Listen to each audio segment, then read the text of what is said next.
Okay. Is this damn thing working? Oh, I hate streaming. It's always a technical nightmare. All right. Hello, everybody. Thank you. Welcome to my live stream. You know, I'd really like to figure out a way to make this so that you guys could be on live talking to me as well. That would be really cool. I'm sure there's a way.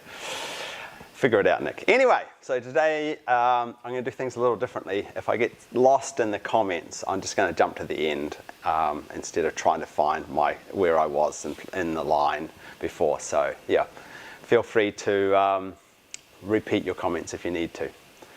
So first up is just to check that everybody is able to hear me all right and everything is going smoothly. Hopefully that is the case. And we'll start with some questions. Let me know if there's any problems with the stream. I've got both the gorillas here if you want to ask them any questions. And if I have to go for any reason, William will take over the stream. All right, so let's start with some questions. Swiss Chris says 2 gorillas. He's aged just to fix this, yeah. Nick, is it embarrassing to make your Macan look like a GTS with all the add-ons? Is it embarrassing to make your Macan S look like well, it is really like a Macan S, GTS, I guess, with the bits and pieces I put on it, but it's not quite like it doesn't have all of the clear tail lights and so forth. But yeah, I think I would have, if the GTS was available when I bought my Macan, I would have got the GTS.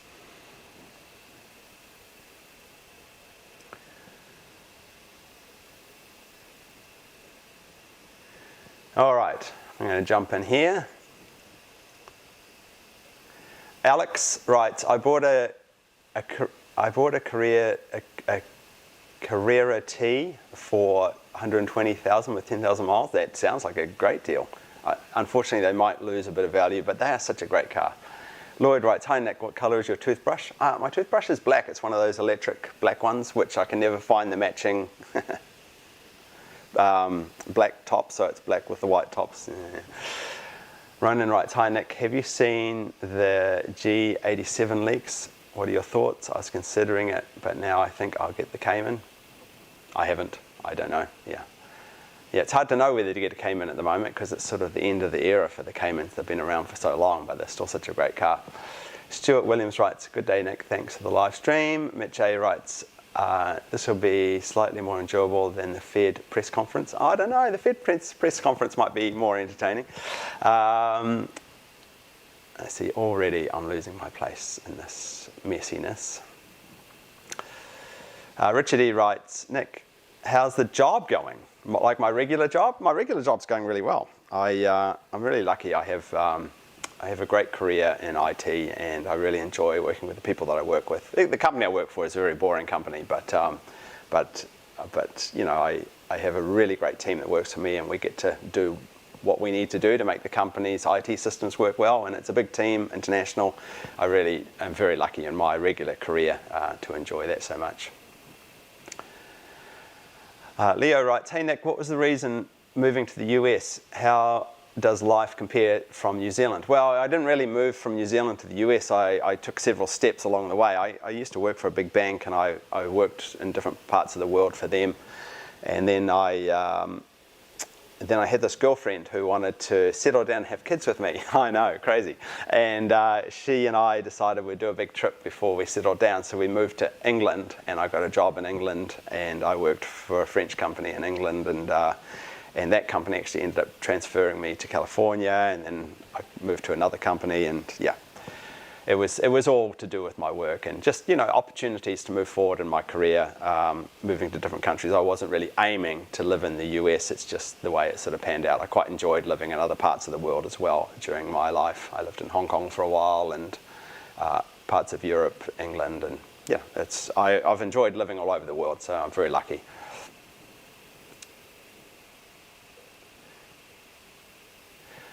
Nick, my Macan, Nathan writes, Nick, my Macan is coming in 2 weeks, maybe it won't break like yours. Of course it won't break like mine. It seems that only I seem to break my cars. All my cars break regardless of whether I'm driving them. As you guys probably know, my friends borrowed my Macan S and took it to Canada, and and it died on them.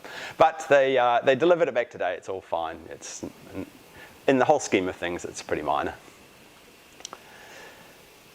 MBS Frenchy writes, would you ever go on Spike's car radio podcast? Of course I would. Jet writes, Nick, 991.2 GTRS or a 992 GT3 RS? I don't know. I mean, actually there's not a lot of difference really, is there? I mean, sure, the 992 GT3 RS has got all this fantastic new technology, and none of us have driven one yet, so we don't really know. And it's got the great new front suspension, but the engine is much the same. And honestly, I actually kind of prefer the look of the 991.2 GT3s, but the good news is I've got two GT3s coming for review on my channel in a couple of weeks' time. I'm doing the regular one with the big wing at the back and the touring model all at the same day, just to compare the two. I think that'll be a very interesting video, and I always love getting the chance to drive the GT3s. I'm not sure that I'd ever own one myself. They're not a great daily driver, but such a magical car. And these days we're rapidly seeing the end of naturally aspirated high revving engines. They're just going to go away soon, so it's any opportunity to drive a car that screams, I take straight away. Wombat Cressida says, what do you think of the Safari Dakar? Only spy shots on it. I know, it's going to be so awesome. I can't wait for more information on that car. It's, I wish they should have done this years ago. They should have done a lifted 911. It's just going to be so awesome. Stefan Ring writes, have you been working out or just eating health food? So yeah, I have lost some weight. And it's not, I've never been to the gym. I have never, well, actually, once I did, no, that's not true. I did go to the gym. One time in the 90s, I decided, I was getting teased by my friends about what a skinny wimp I am. And so I decided to join a gym. And I went to this gym, and this guy, I forget his name, he showed me around the gym, and he put me on this exercycle machine to test my fitness. And then he put me on this weight machine, which measures how much your body strength you have, how much in your arms and legs and so forth. And he came back and he looks at the readings and he goes, oh, that can't be right. And then he looks at me and goes, oh, maybe it is. Like, he insulted me right to my face. And I was, okay, I'm out of here. So I never went back, and I just avoided that gym. So yeah, that was the one time I went to the gym. But yeah, I've lost weight just through, so for me, I exercise every day by walking my dogs. I'm very lucky. I love walking my dogs. I listen to books while I'm walking my dogs, and it's just the best part of my day is walking through the forest with my dogs. And so I walk 2 to 3 hours a day if I can, which I just love. And so that's my exercise. And really, how much weight I gain or lose is just simply comes down to what I eat. And I don't eat unhealthy food generally, but I have made sure that I have eaten no burgers, and I cut back on ice cream and chocolate, and I just lose weight when I do that. So I still have about, I think my perfect weight, I'm still 10 pounds off, but I'm pretty close, so I'm pretty happy with my weight. Tyler writes, are you still director in IT, still enjoying it? Actually, I have had a promotion. I am now a VP of IT for a different company. And yes, I really enjoy my job. I'm really lucky. And as I said before, I just am really lucky to work with really great people. And I have a supportive boss. And, it's when you, in IT, people generally don't mess with you. Like if you're in sales or marketing or HR, the big bosses will mess with you. But IT, they just kind of leave you alone. So my job is just to keep things running for a big, large multinational, and it's a fun job. It's a fun job to be able to get things right and have the satisfaction of knowing that everything's running smoothly and that you're saving the company money sometimes and you're looking after your team, basically. That's what I enjoy. Alan writes, any discounts on a Macan from your dealer? Maybe, yeah. I think you should be able to hit dealers up for small discounts these days because there's plenty of allocation, although I think dealers are holding out on not giving discounts for a while longer, as long as they can. It's like gas stations not reducing the price of their gas, even though the price of oil's come down. They hold out and try and make as much money as they can because, you know, not that we should feel sorry for Porsche dealers, but they have had a bit of a hard time the last couple of years. Just having no new cars to sell, they've had to be used car salesmen, basically. So they're trying to make up some of that by not giving anyone discounts. Hello, Dio writes, what's up with your Macan now? So my Macan had a coolant leak, and so they fixed it up in Canada. It's fine. It's had 3 major issues since I've owned it, which is still pretty good compared to other new Porsches I've owned. Cobham London writes, hi, when are you coming to Croatia? I would love to come to Croatia. I want to do sailing in Croatia. I love yachting, and there's some great sailing in Croatia, but I've got no plans, unfortunately, at this time. But one day I will definitely come. Jack writes, not a question, but I doubt Nick has ever seen a grown man naked. Oh my God. I've seen way too many grown men naked. Have you guys ever been, like, oh, I used to do a lot of swimming. And I'd go to swimming pools, and the uglier you are as a man, or the larger you are, the more you wander around naked. And maybe that's why I wander around naked so much, but yes. Lloyd writes, mine too. Oh, sorry, I just did a big jump. Oh, Joe, what are you doing on here? My friend Joe is here. What type of PPF do you like? Get off my live stream, Joe. This is not open to my friends. Damascus writes, hello, Nick. Oh, I lost my place again. Here we go. Hello, Nick. How confident are you that the 992.2 is coming out next year? Would you delay the purchase of current 992? I am very confident that we will see the 992.2 in April next year. With the exception of the Macan EV, which they just don't have ready, they haven't been delaying models lately, so they've still been releasing stuff. So I'm pretty confident that they won't delay it, even though they've had all sorts of supply problems. So I think we'll see more details on the 992.2 in December, just some spy stuff and leaked stuff, and then we'll have the normal release sometime in April, maybe May, but normally it's April, so we'll see. And it's, you know, the .2 911 is always so interesting because they, for the last 20 years at least, they've always been such a huge upgrade that, you know, the cliche's always been, well, it should have been a whole different model for all the changes. You know, with the 997s, for example, you got the direct injection engine, you got the PDK transmission for the first time, you got that new modern PCM. It was a big change. And then with the 991s, it was the same deal. We went to the turbo engines, they refreshed the transmissions, they got all the new styling, so many new options, and of course another PCM there as well. So it's always a major upgrade, and so it's going to be very interesting because of course this one might include some hybrid models for the first time as well. But I've always liked the look of the .2 models a lot more than the .1s.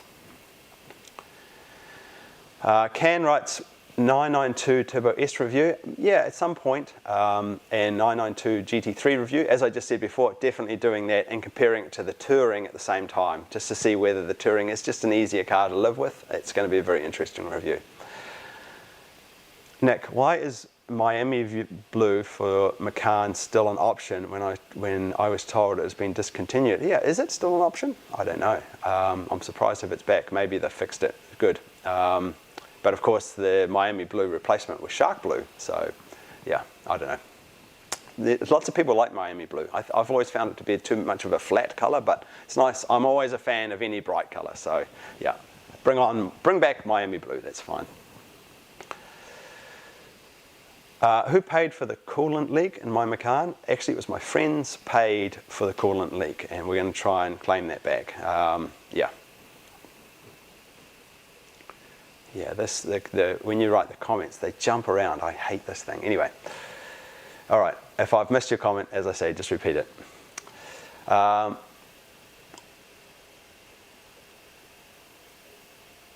Marlo writes, what is your opinion of the 991.1 Turbo S? Well, you know, the Turbo S are fantastic cars, but they are also, I mean, they're great cars if you want to drag race a Corvette. And they're great cars on their own, but the problem with them is that they have a tendency to be a little more boring, even though they're the most powerful 911s. They tend to be a little more boring because, you know, they're PDK, they're not manual, they've got all of the bells and whistles like the PDCC and all those bits and pieces that just, and four-wheel drive and all that sort of stuff. All those things rob the car of being a little more fun. And that engine is also the least fun sounding engine as well. They've slowly been fixing it over the generations. But yeah, you know, it's whenever I get to drive a Turbo S, I love it. But back to back with a regular Carrera, I actually prefer the regular Carreras. They're a little more, you know, all that power sort of robs some of the fun, I think, out of the car. Martin writes, the Carrera still the 991 to buy or worth the extra for the S? So this is an interesting question. I'll repeat the question. Martin's written, is the Carrera still the 911 to buy, or is it worth the extra to buy the S? So yes, it is definitely worth the extra to buy the S. And the reason is not what you often think. People think it's worth the extra for the extra horsepower. That's not the reason to buy the S. The reason to buy the S is that the S has the Porsche torque vectoring, the differential locking on the rear wheels. And that is really what hobbles the base model Carrera. Basically the base model Carrera is a one-wheel drive car. It has an open diff at the back. Porsche purposely hobble that car so that people will buy the S. And the other reason for buying the S is that on the used market, they're just worth so much more than just the extra purchase cost new. They go for so much more. You get your money back when you buy an S, where you should tend to see a lot more depreciation with the base Carrera. So yeah, the answer is the S is always worth going for. Plus you get bigger wheels and a few other bits and pieces, but really it's that differential which makes the big difference in performance between the cars and the resale value. Alex writes, hello Nick, had my new Macan for about a month. I'm already getting dirty looks from my neighbours. Good, that's the way. See, the neighbours thought that you're a decent human being, and then you turn up in a Porsche and they know you're an arsehole. So it's just the way it is. Imagine what my neighbours think of me. Well, they've got other reasons to hate me. Dan writes, looking great, what is the secret? What is the secret of me looking great? Good lighting. I think good lighting is the secret of looking great. Otherwise, I'm not sure. Oh, hang on. Ah, damn it. I just missed a lot of messages. I'm going to have to slide back just a little bit here. Boy, I hate this software. No, I've completely lost my place. So well, I'm just going to jump in the middle here. Please repeat your questions, guys. Hubby Hart writes, rust. We have lots of it here in England, and my current non-Porsche two-seater, in my current Porsche non-two-seater. Have you come across this in any Porsches you've owned? No, I haven't seen a lot of rust. Well, that's not true. I own a 993, and all the 993s have rust under the sills, where the windows are. All of them, even if they've been kept in the garage and never seen the wet. For somehow they all seem to accumulate some sort of moisture under there. So yeah, the older the Porsche, the more they tend to rust, of course. D writes, 981 BS is the best sublime car. I'll never sell mine. It beats my previous 997 hands down on the Nürburgring. Well, I would agree. I mean, people overlook, you know, these Cayman, especially the 981s, because they're not turbocharged, but that's the joy of them. And of course the mid-engine, they're well balanced. Yeah, I would totally agree with you there. I would take the 981 around the Nürburgring over a 997 any day. I bet the 981s are going to really start to appreciate in value if they haven't already.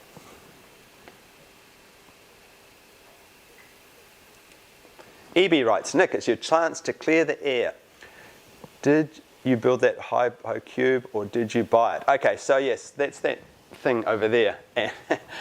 And a bit of both. So I fancy myself as a bit of an electronics guy. So I'm always, you know, buying stuff off eBay, fixing it and selling it again. Like I'm quite good at soldering. So I thought I would buy my own Hypno Cube and solder it together. And I did. I built my own. And would that damn thing work? I must have spent 2 days fixing, resoldering, I just could never, I mean, some of it worked, but there was just whole rows that wouldn't work. So yes, the one that you see over my back, I paid $120 for on Amazon. I cheated, yes. It broke me, yes. Maybe I'm not such a great solderer after all. Tim writes, would you ever get a Panamera 4 instead of a Macan? Wouldn't it be more fun to drive? No. I like the shape of the new Panameras. I dispute that it's more fun to drive. I mean, it's still a comfortable saloon car. I kind of swore that I'd never get an SUV, and here I am owning an SUV, and it's not sporty in any way. I don't find the Macans particularly sporty. It's a lovely car to drive, and I kind of like being a little higher up in heavy traffic. I don't generally find the Panameras to be terribly sporty, so I don't think it would be upgrade sports-wise. Canal writes, hi Nick, I'm interested in buying a Macan S, but I think of waiting for the hybrid version to be launched. Do you think there's something in the pipeline? I don't think there'll be a hybrid version. With the exception of the 918, Porsche are terrible at hybrid cars, just terrible at hybrid cars. You never want to own a Porsche hybrid car outside of warranty. I think we'll be seeing an all-EV Macan range coming up. Well, that's certainly what Porsche have said. There's no guarantees on anything, but they've sort of said that it's going to be an all-EV range moving forward. And with more and more cities around the world banning ICE cars, I can understand why. It's the way the world's heading. So yeah, I don't think there's going to be a Macan hybrid, and even if there was, Porsche are just terrible at hybrids, with the exception of the 918. Eric writes, 992.2 4S in your future? No. Maybe a 992.2 2S in my future. I would not buy another 4S. I liked my 4S, but for the benefit of four-wheel drive, 1% of my driving, 99% of my driving is the four-wheel drive sucking the fun out of owning the car. So yeah, I'm going to avoid owning four-wheel drive sports cars in the future. That was the lesson I learned from owning a 4S in the past. It was fun in the snow, but I'm only in the snow 1% of the time. The rest of the time, it's better to have a rear-wheel drive car. And arguably, it's more fun with a rear-wheel drive car in the snow as well, so we'll see. Anyway, I really like my 993. The reason I haven't bought a 992 so far is how much I'm enjoying my 993. It's a real problem. Even Porsche, they gave me, what was that car?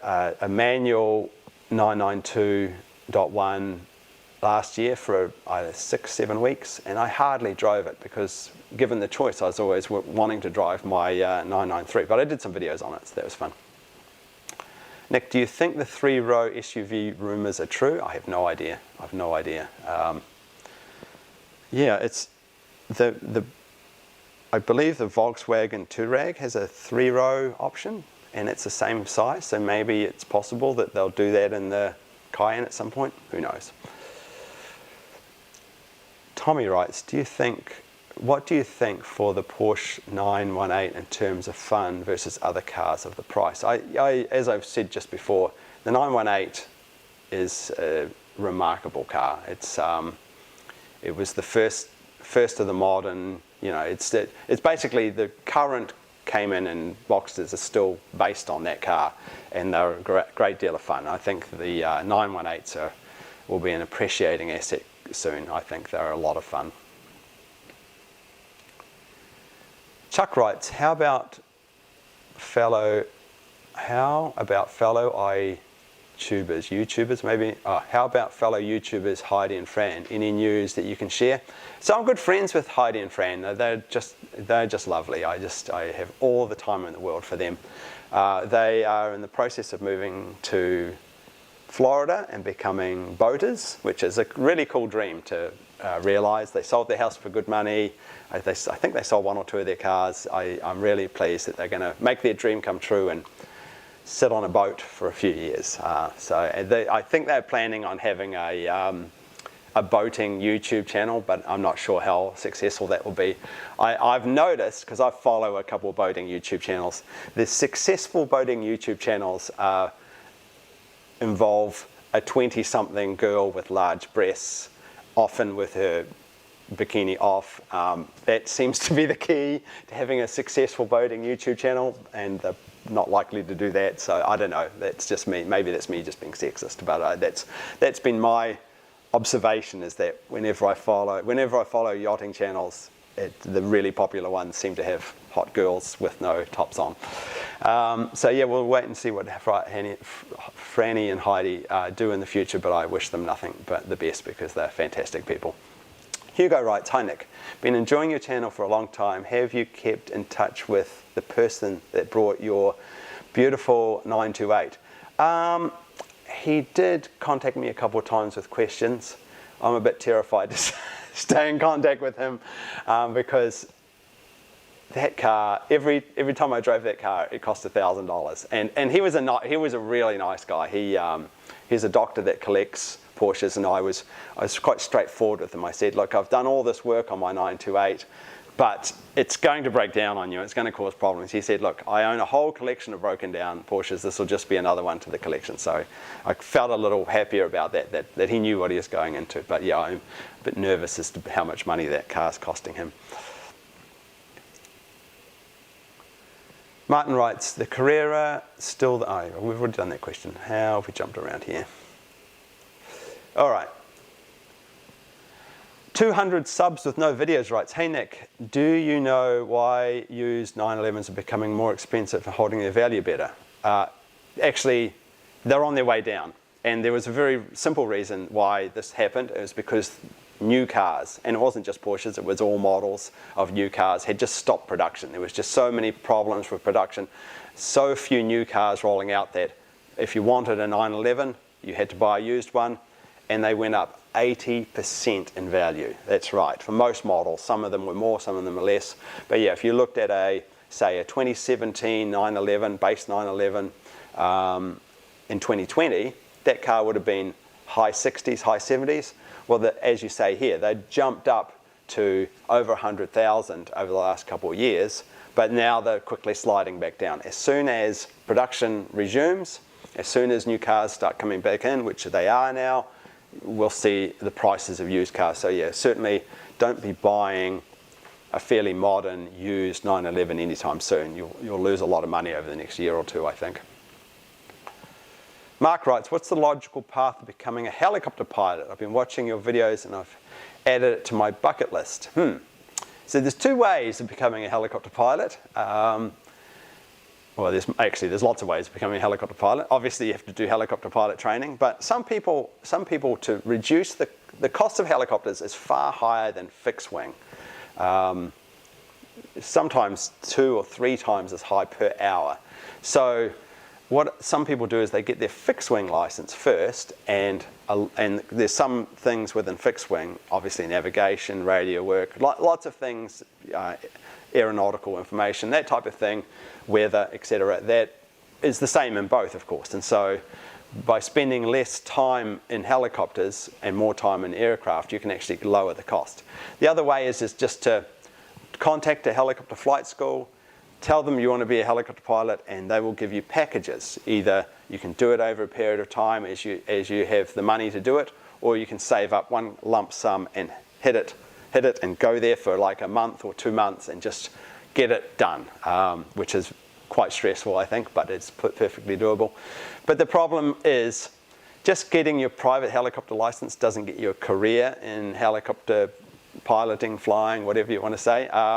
You actually have to have, normally up to 1,000 hours, and you have to have hours in turbine and other ratings, and say a basic turbine helicopter like a Jet Ranger, that will run you $900 to $1,000 an hour. And so anyone looking to hire you will expect you to have done a few hundred hours in Jet Rangers. And so if you paid for that yourself, that's several $100,000. So what people tend to do is they they get their helicopter license, and then they train to become an instructor, or they work for a helicopter company as a backup pilot, and there's lots of different ways. But yeah, it's a tricky industry to get into, and once you're in it, it's not terribly high paying unless you own your own aircraft. I've got a lot of friends in the helicopter industry, and one of my good friends, Andrew, is really a great owner of a big company, and he does things right. But it's taken him a long time and a lot of slugging to get to be successful in helicopters. So yeah, it's get your private license first, find out how much it's going to cost, try and get that out of the way either all at once or over time, and see how you go. I love being a pilot, and I've never been a professional pilot. It's opened a lot of doors for me, and obviously I do YouTube stuff with it, and I'd like to do more YouTube stuff in the future with my pilot stuff. Josh writes, "Hey Nick, will you do more content flying fixed wing aircraft?" Yes, I will, Josh. I would like to buy my own aircraft, and I've always wanted to buy my own helicopter, but the cost of running a helicopter, if it's not a Robertson R44, which I really don't want to own, is quite prohibitive. So I'm looking to buy my own fixed wing, and I'd like quite a modern aircraft, which is quite expensive. You end up having to pay, for a Diamond DA40 or a Cirrus SR22, you're paying $500,000 or more for the aircraft, and then the running costs on top of that. So I'd like to do that. I've got a few family problems and things that I'm dealing with at the moment, so I don't have all the cash to buy a $500,000 aircraft at the moment. But yeah, that's sort of where I'd like to head my channel towards Porsche and flying my own aircraft at some point. So that's why I got my fixed wing license, and I've just been renting aircraft up till now. But yeah, my eyes sort of in the future is towards buying my own aircraft and scaring people with that. Blade writes, "I've been too busy watching the cricket. Have I missed anything important?" You have not. Gaust writes, "Do you know the Dutch car manufacturer Donkervoort?" No, I do not. If you ever come to the Netherlands, please consider reviewing one. I'm sure they would really enjoy. I'm sure they would too. I love coming to the Netherlands. Yeah, I work with a lot of the Dutch. They're crazy. Georgia Cardi writes, "How was the Audi?" Oh, so I've had the Audi S5 for the last week, where my friends have had my Macan. It's got the same engine as my Macan, interestingly. And I used to be a big Audi guy. I had lots of Audis in the row, so I found driving the new S5 really interesting. And it's really nice in that you can change the modes, and it really does make a big difference between it being a sharper handling, more responsive car to put it in comfort mode, and it really is a soft GT cruiser. Yeah, it's a nice car. While I was driving, I sort of put myself back as a 20-something-year-old kid and thought, if I'd owned this car when I was, say, 25 or whatever, I would have been blown away. Like 365 horsepower and, all the technology that's in these cars these days. You have to put yourself in the place of younger you to sometimes appreciate some of this stuff. Notar is saying, "I am selling my C63 bi-turbo and going for a 992.2 in the spring. I can't decide C2S or C4S, open to both, live in the Northeast." I would say C2S, definitely. The only benefit of the C4S is that you get the wide body. That's what I liked about the C4S when I had my one of these. I like the wide body. But the C2S is definitely a more fun car to drive. And if you put winter tires on it, then it doesn't matter if you drive it in the snow. Yeah, I'm always recommending the C2S these days after owning a C4S. Tubin Ho writes, "Hi Nick, Toby here. The 981 GTS or the 718 GT Boxster?" 718 T Boxster. I don't know. I really like the naturally aspirated engines in the 981s. So I'd probably go that way, although the 718's more technology. It's a hard decision. It's a personal choice, I think.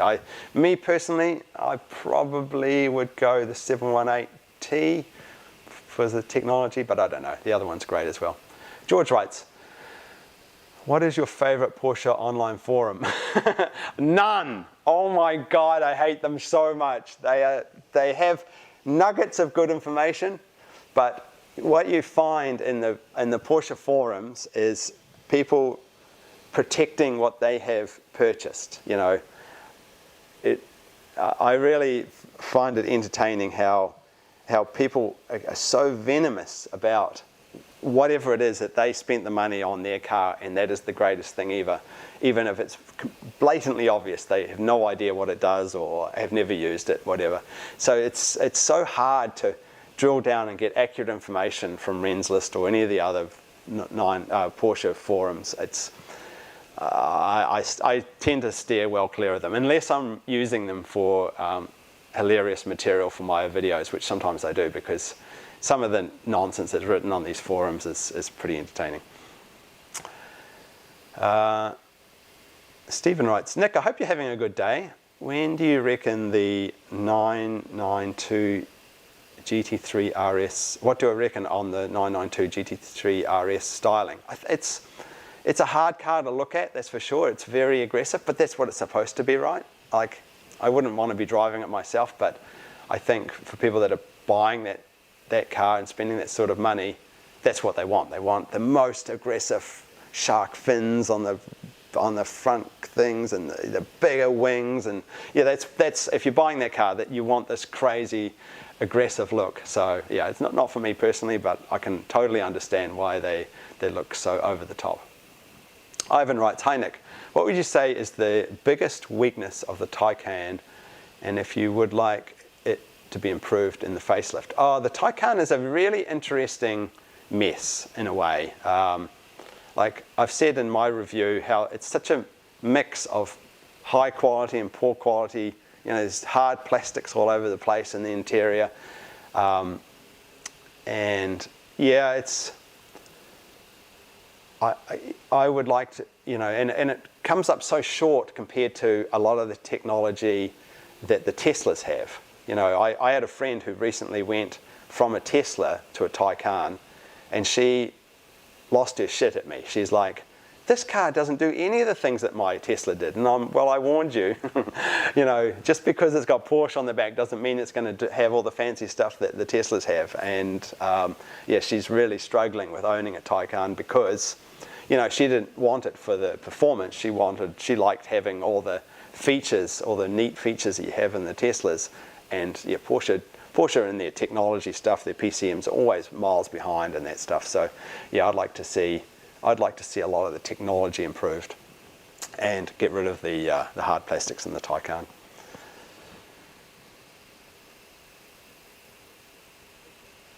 Adam writes, do you know what number replaces the 992? No, I don't.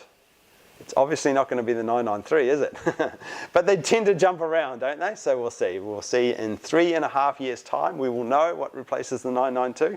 Possibly the 994. Who knows? Maybe 995. Who knows? MK writes, Nick, how do you like the Audi compared to the 911? Would you consider buying an Audi instead of a 911? If so, which model Audi?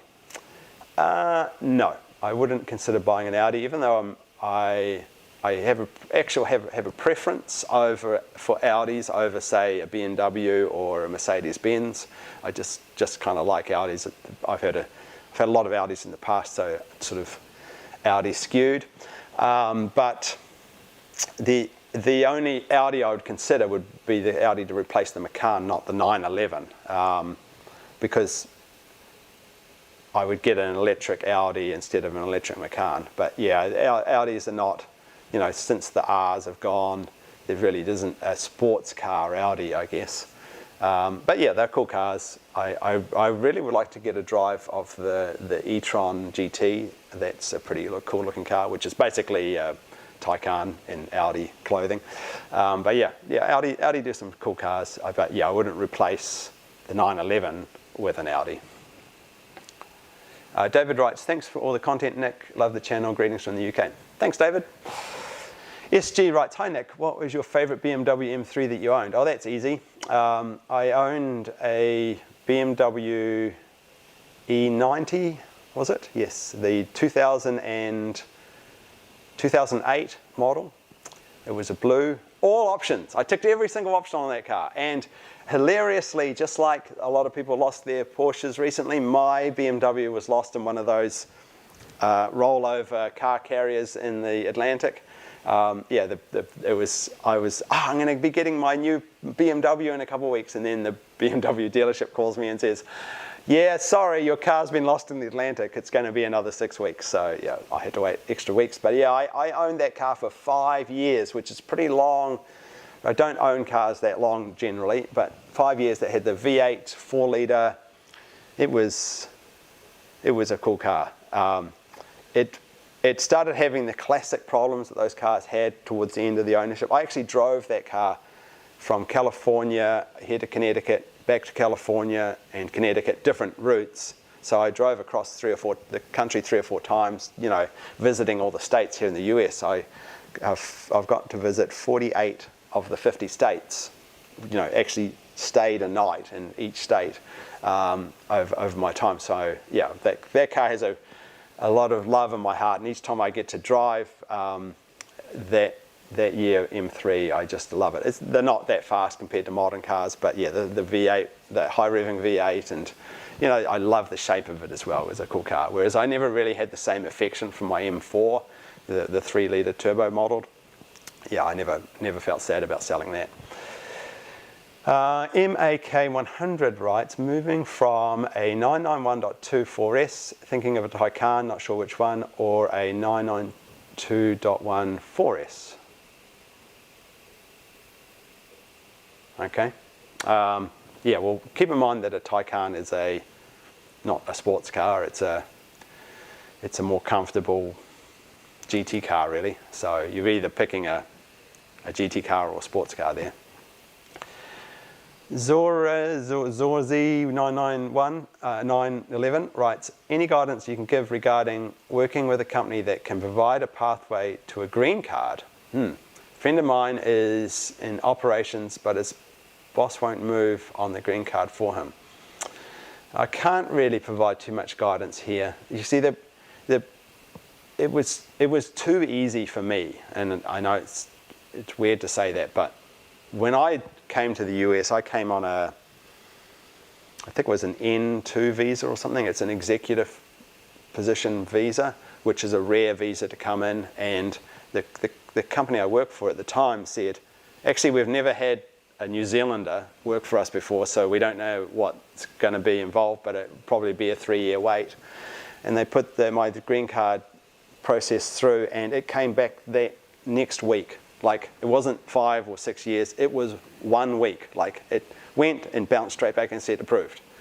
And the lawyers said it must have been a combination of the visa that I was on and the fact that I'm a New Zealander, and not many New Zealanders apply for green cards, so it just got green flagged. So I had my US citizenship very, very quickly. So unfortunately, I can't give any good advice there, because I got lucky. I was lucky, unfortunately. I was lucky, fortunately for me. But yeah, I know a lot of people have a lot of trouble getting their US green cards, but I can't help, sorry.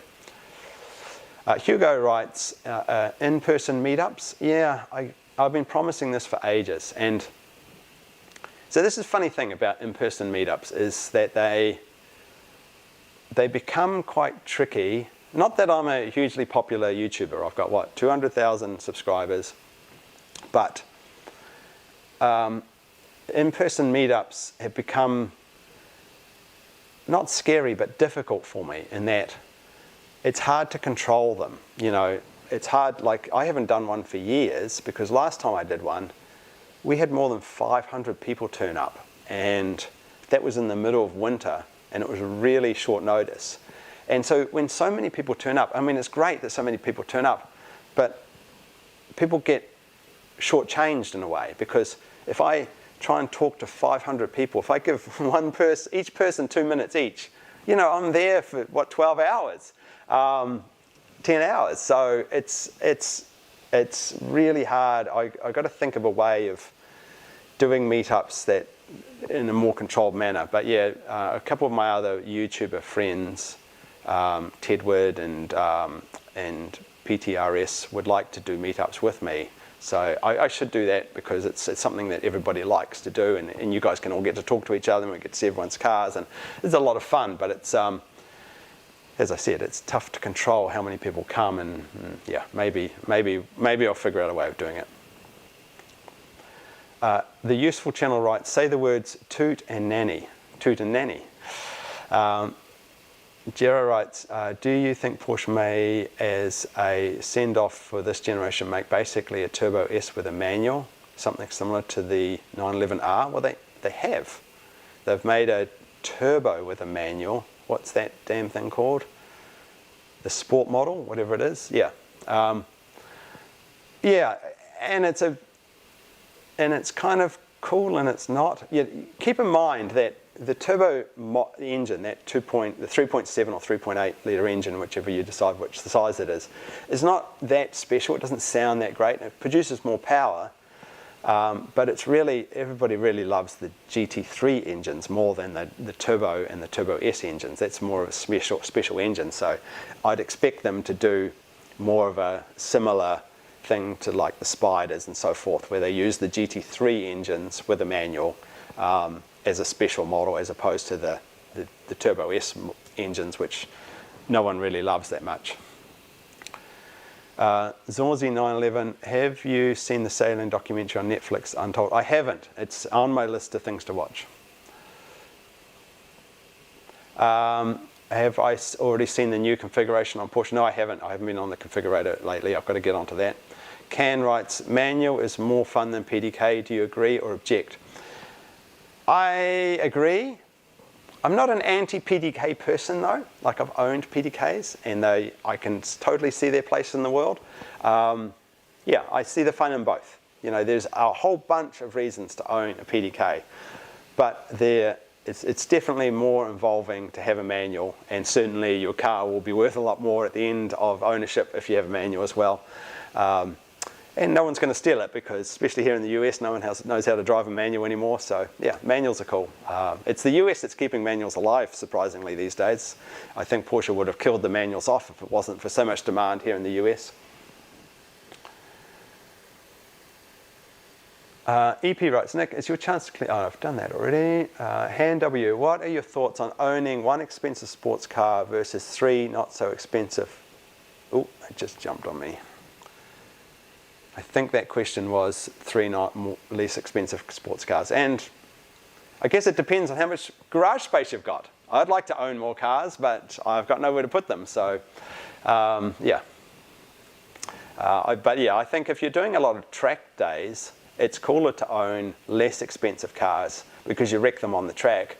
Yeah, if I was doing more track work, I'd definitely own a couple of less expensive cars and beat the shit out of them on the track than owning one expensive sports car. Francis writes, hi Nick, love your t-shirts. Would you consider selling some that you have previously worn unwashed? And my underwear as well? Goodness me. Hiking in the Sierras writes, do you think of the 944? So the 944 is an interesting car. Every time I drive one, it's always a bit of a rattle trap, and so I'd like to drive one that's properly sorted.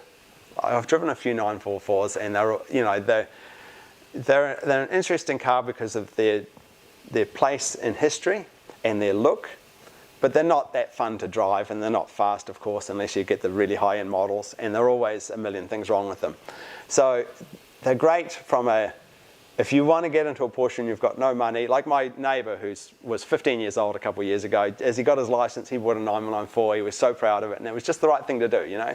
It was so cool. He was a 16-year-old with a 944. It was really, really cool. But he quickly learnt what a nightmare it was owning that car, and he drives a Volkswagen now. Wingtan writes, what restaurants do you like most around where you live? Please, no chain restaurants. Eat local. I don't think I ever eat at chain restaurants. I'm trying to think if I do. No, I don't think I do. What do I eat? I like Vietnamese. I like all foods really, but I tend to like a little bit of sushi, a little bit of Vietnamese. There's a few. I live in an area where restaurants like Organica, who's owned by a friend of mine, which is purely a vegan restaurant, but they do such great food there. That's the type of restaurant I often find myself in. But yeah, there's a lot of Thai restaurants and that type of thing. Yes, there's a lot of great options where I live. I'm really lucky. Oh, I tell you what, there's a British restaurant that I went to last week. Like, who goes to a British restaurant? I mean, my God. But yeah, here in Fairfield, there's a British restaurant, Gruel Britannia. I mean, my God. But it was really good. Like they had, well, I mean, what is British cuisine, really? It's nonsense, right? No one's going to eat British food. But they had what you'd consider British food, like bangers and mash, which was really well done. What else did they have? Shepherd's pie and all the stodgy food that the British eat. They just did it really well, and it was really popular. Like it's really, there was always people there when I drive by. So yeah, who knew? British food. So yeah, that's the restaurants where I live.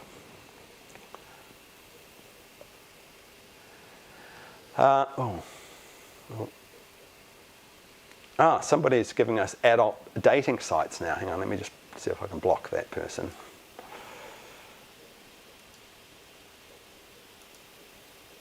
Block.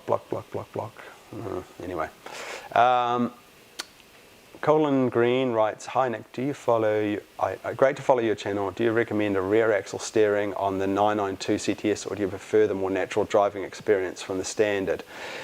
Yeah, so the rear axle steering is a really interesting subject in that I think no option gets people wound up as much as rear axle steering. Like if you go to the forums, people say it is the most important option. It just changed my life. It cooks me breakfast in the morning.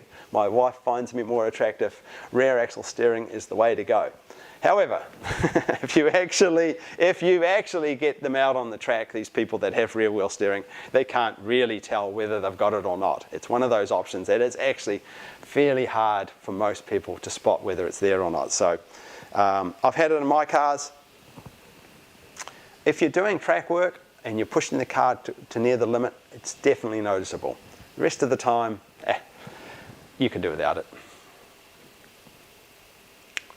Christopher writes, "Hi Nick from Stoke-on-Trent, England. Love your YouTubes." Oh, thank you, Christopher. Oh my God, these adult dating sites. Okay, here we go. Try not to lose my place too much here. Taji writes, "You're not much of a cook then, are you?" So I'm not much of a cook, but so here's my cooking expertise. I can cook 5 or 6 things pretty well. Like I do a really good stir fry, I do a pretty good roast, I do pretty good lasagnas, and a few other light meals that I've sort of perfected over the years. So if friends are coming around for dinner, I can put on a meal that looks like I know what I'm doing. But yeah, if I was cooking for an entire week, by the end of the week, it was becoming pretty obvious that I don't know what I'm doing. And over there, I have a whole bunch of cookbooks that I've never opened, and I have a really nice kitchen. It's just that, I live by myself. I'm not going to do a lot of cooking unless I have lady friends over or all my friends come over. That's the only time I cook. So yeah, not much of a huge cook, but I can do a few things. Joe's writes, "Best adult dating site." I don't know. I don't know what the answer to that would be. Maybe you guys could put in the comment what that might be. The only site I'm trying to think what my friends use. Anyway, let's not get into that. Yeah, Sunday roast. I can do a Sunday roast. Matt Adams writes, "Hi Nick, do you have any never met your hero's car, one that you thought you'd love but was disappointing?" The 928 was sort of a little bit like that. Like when I drove the 928 and owned a 928, it was, what I loved about it was the time capsule part of it and how it was such a weird car to drive and how it had so many quirks, I guess, in it. But I had imagined from a child that the 928 was going to be mind-blowing, and it wasn't really. Like, it's a GT car. It's an old GT car that was powerful back then, but nothing special today. Otherwise, I'm trying to think of other cars that I've driven that that I've gone, well, this is kind of garbage.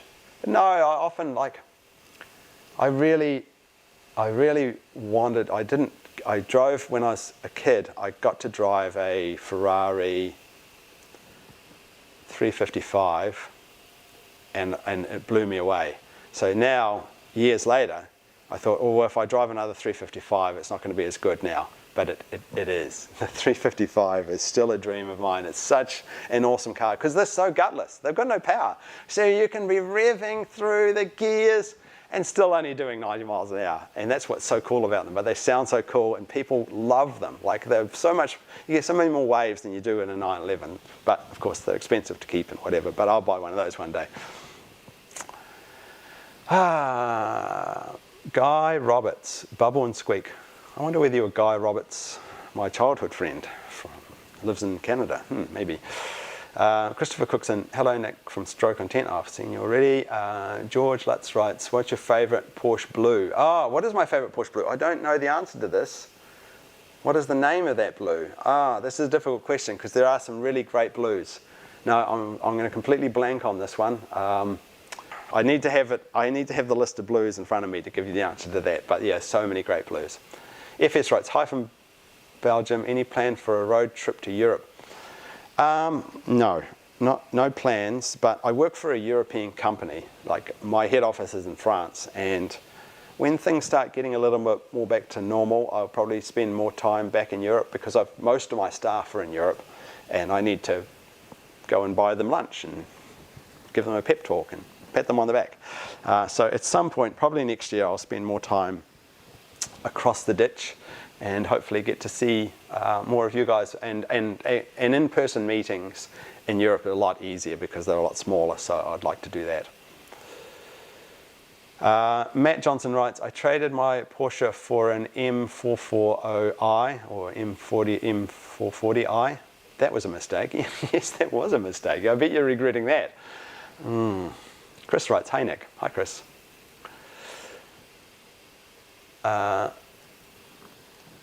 Bancio Giuseppe writes, hi Nick, long time no see. It's Bancio Giuseppe from the early days. That is too. Hey guys. Christopher writes, oh, we've got that one already. Sausage and mash, MK. MK writes, Nick, does your sister like your 993 as much as you do? Are you going to let her drive it in one of your video reviews? I think you're talking about my sister Becky. I actually have many sisters, so it could be your other sister as well. Yes, Becky has, I think, only been in the 993 once, and she really likes it, and she can drive it whenever she likes. Actually, I let all of my friends drive my 993, friends and family, anyone that wants to drive it. The 993 is one of those cars where it's so analog, it's a joy to drive. But for people that have only ever driven modern cars, it might be a little tricky. It's like the pedals are a little funny, but it's easy enough to drive. It's a really easy manual car to drive. So yes, the answer is yes. Any of my friends or family are free to drive my 993. Do I think we'll have a base 992 in manual? No, I don't think they'll allow that. I've lost my place in the questions again, but that's all right. Gemini metallic. People saying graphite blue metallic. No, not graphite blue metallic, and not Gemini metallic. Not shark blue either, or Oslo, or turquoise blue. Yeah, there's a whole lot of cool blues, but there's one specific one that I can't remember the name for. Anyway. Victor writes, any tips on scoring a 992S allocation sometime in this decade? Yes, they should have no real problems. Right now they have no allocations, but as I've said in one of my videos, it's an interesting time because with the 992.2 coming up, people are kind of waiting for that, and Porsche are finally giving out decent allocations because of the drop in demand in China to the US. So if you just wait on towards the end of the year and beat away at a couple, don't just be with one dealership, make sure you're with a couple of dealerships, make sure they're bigger dealerships. I think you'll have no trouble getting an allocation for early next year if you want one. Notar again writes, if I could choose my 991.2 color, I would pick sapphire blue. I only see one for sale when I last looked. Yeah, sapphire blue was not as popular as I thought it would be. Like it was, I really like the look of sapphire blue on the smaller sports cars like the Caymans and Boxsters. Maybe it was a little loud on the 911s, but when I purchased my 991.1, sapphire blue was the color I was going for, and then I chickened out and got the dark blue. I kind of wish I'd got the sapphire blue, a little bit louder. Yeah, no one got it. No one bought sapphire blue. It was just too loud for a lot of people, I think. A Happy Camper writes, "Hi Nick, I have 2 toddlers now and a 992 C2. It is a pain in the ass to put them in the back. Will I regret selling my car for a sedan or an SUV? If not, which is your recommendation, a Panamera or a Cayenne?" Huh. Well, this is the problem. What were you doing having children? Crazy talk. Yeah, certainly my friends that own sports cars and then have children tend to lose the sports cars pretty quickly. It's just too difficult to live with them. If you're transporting the child, or your wife or partner might be transporting the child more often so you can get to keep the sports car, I would, with children, not that I'm an expert, how many children do I have? I've got stuffed toy gorillas. Certainly I would get a Cayenne over a Panamera. Yeah, SUVs just seem so much easier with children. But what would I know? I don't have any children.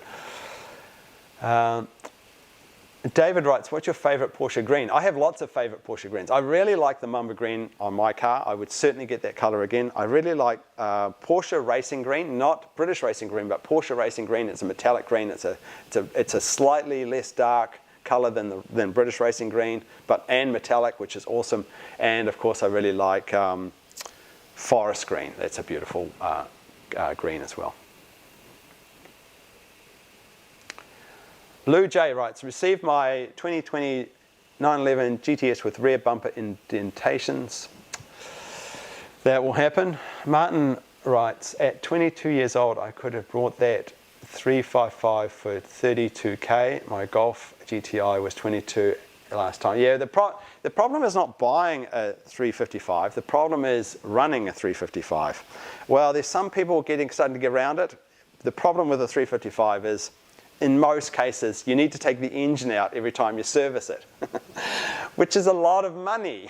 Some people charge 10 grand just to have these cars serviced, or have to pay 10 grand just to have these cars serviced. But they're starting to find ways around that, so I'm hoping that by the time I buy my 355, I won't be paying 10 grand to service. Whippin' Beats writes, "Hey Nick, I'm in the market for a Porsche. Should I gun for a new GTS 4 or a used Carrera T? The new GTS still commanding a DM. Do you see that changing before this run is over?" I certainly would never pay 1 cent over recommended retail for a GTS. And personally, well, we're going to see. I'm going to try and do this GTS review. They're a great car. Everyone thinks I'm too hard on the GTSs, and it's just that I feel that Porsche needs to be kept honest on these things. Like, I feel they're sometimes a little lazy with these cars. Like, they should have made the new GTS more special, the 911 GTS I'm talking about here. They did no engineering. They just took parts from other cars and options. They did this is the first GTS 911 that has no specific engineering in it. So I felt that to be a little lazy. But yeah, I would say you'd just be just as happy with an S model 911. But a used Carrera T, they're fabulous, and the new GTS 4 is, it's a hard question. I so love the 4-litre GTS 718s, but they're a hard car to live with if you need to put more, like I can't live with it with my dogs. Like I can't, there's just too little room for dogs for a Cayman for me. So it depends on your lifestyle, but you won't regret getting a GTS 4, and they will definitely be a car that appreciates in value and time, much like the Carrera T is starting to do now.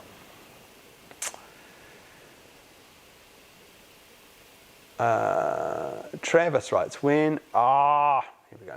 No, I lost my place. Start reading a comment and suddenly I lose my place. That's a stupid thing. No, I've lost you, Travis. I don't know what you said. I've lost it. Damn it. All right, I'm jumping in here. Peter writes, "Hi Nick, just wanted to thank you for being a wonderful host. It's the only time my wife and I watch YouTube with me. Oh, it's disturbing. Your poor wife has to watch me. We would love for you to shout out to her and say, Christina, thanks for watching. Well, Christina, thanks for watching. You're a long-suffering wife. Yep, yeah. It's strange. I do get some females watching my channel. I don't know why. I think mostly for the gorillas and the dogs, not for me.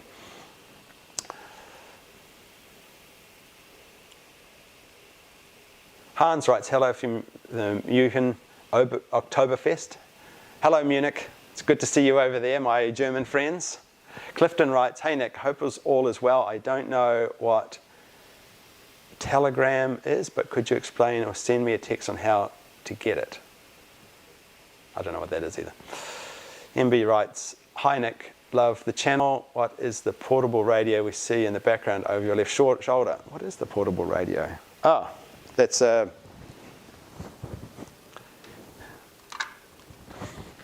it's an airband frequency radio. It's focused, yeah. It's for, I'm going to focus, yeah. It's for flying. So it's for when I, on the way to the airport, I can tune into the ATIS and I can listen to how much air traffic there is. And if I have to talk, like sometimes when I'm doing my videos, I'm videoing a helicopter or something from the ground, I can talk to the pilot, or someone on the ground can talk to me. That's what that radio is all about. It's quite useful. GTR Black Hawk, Carrera GT review in the future. Maybe, yeah. So I've got a friend who owns a Carrera GT over in Belgium. He's offered me to drive it next time I'm in Belgium, so we can do that. Plus, of course, you probably saw that my friend Jimmy, who's got a garage here in Connecticut, he specializes in servicing Carrera GTs. Not that that gives me permission to drive any of them, but maybe it's a door into driving a Carrera GT at some point. It's remarkable. Like, what did he have? 12 Carrera GTs in his shop when I visited last week. How many Carrera GTs were made? I think it was 1,200 worldwide, and less than 500 came to the US. And he's got 12 of them in his shop at any given time. I mean, it's amazing. Yeah, they are the unicorn of Porsches, those things. Makefile writes, hi Nick. Hi Makefile. Cobham, London. Opinion old Matt Rick Nirvana. I don't know what that means. Steph R writes, any comments on the 992.2 hybrid? I don't have any comments. We don't know anything about it yet. Stoneman writes, when are you getting another Porsche? Maybe I'll get a 992.2 when they come out. We'll see. I'm in no rush to get a new Porsche because I love my current two Porsches a lot. But I'll certainly replace the Macan as well when the time comes. Morrissey writes, hi Nick from Seattle, I am subscribed to your channel, I love it. I'm just curious if you watch other YouTubers like Harry's Garage. Yes, I do watch Harry's Garage, isn't he great? Yeah, I don't watch a lot of automotive YouTubers, but Harry's Garage is certainly one that I put my time into watching. He is so down to earth. It's the people like that are just genuine, people that are genuinely interested, not trying to show off themselves. They're just, nice people. Funnily enough, while I'm a automotive and aircraft YouTuber, I tend to watch channels which are nothing to do with those. I watch a lot of nerdy fix electronics and old technology channels and sailing channels and things like that. So it's strange. I don't watch the channels of the content that I produce myself. VW fan writes, shout out for deviator stitching. Love your videos, Nick. I'm a fan from Ireland. Cars suck here due to our tax on the cars. You see a Porsche on the road, it is a rare occasion. It's true, it's true. Every time I've gone to Ireland, it's tough there. The roads are either amazing because they're EU roads, or they're tiny little roads as well, but the Irish people are fantastic, so it's always worth a visit to Ireland. Bernie writes, when will you bring back the shirt, is it all the way in again? It's the only shirt I missed buying. Oh, maybe. Is it not on the new shop? It might not be. If it isn't, I can add it. I can certainly add that one. That's not one that's too controversial. Joe's writes, when you retire, do you plan on staying in the US or going back to New Zealand? When I retire, I'll definitely go back to New Zealand. Part of me would like to live in New Zealand now.